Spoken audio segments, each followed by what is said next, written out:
Hello everyone, সবাই কেমন আছেন? সবাইকে আসসালামু আলাইকুম। আজকে আমার বাইকের একটা মজাদার বিষয় আপনাদের সাথে শেয়ার করতেছি। ঈদের দ্বিতীয় দিন রাত্রে 2:30টার দিকে আমরা যাচ্ছিলাম মুন্সিগঞ্জ।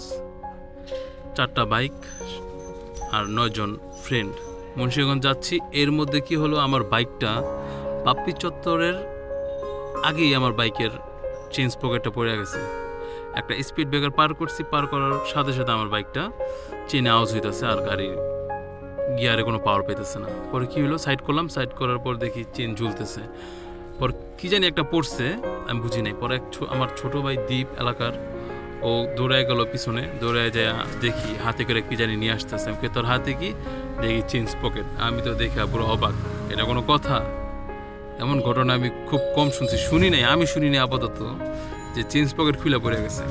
পরে আনলো, আনার পরে এখন নাট তো নাই। পরে আমি আবার যে একটু খুঁজলাম, খোঁজাখুঁজি করে নাটটা বের করছি, বাট যে লকটা থাকে লকটা পাইনি।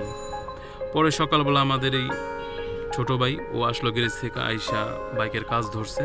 পরে দেখে যে লক নেই। পরে এই লকের জন্য আবার গেছি চাষারা অনেকগুলা দোকান খুঁজছি, খুঁজা পাওয়াই যাচ্ছে না। পরে এক দোকানে পাইছি, নিলাম ওই দোকান থেকে।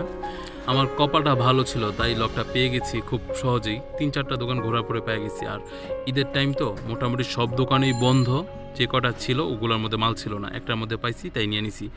নয়তো আমার গাড়িটা 3-4 দিনের উপরে বন্ধ থাকতো, শনিবারে সব দোকানপাট খুলতো। আর এর জন্যে আপনারা যারা বাইক চালান, সবাই বাইকের ছোট ছোট জিনিসগুলা খেয়াল রাখবেন। ছোট ছোট প্রতিটা নাট অনেক ইম্পর্টেন্ট। ফুল সার্ভিস দিতে হবে, মাস্টার সার্ভিস দিতে হবে, আর বাইকের যে কোনো জিনিস খেয়াল রাখতে হবে।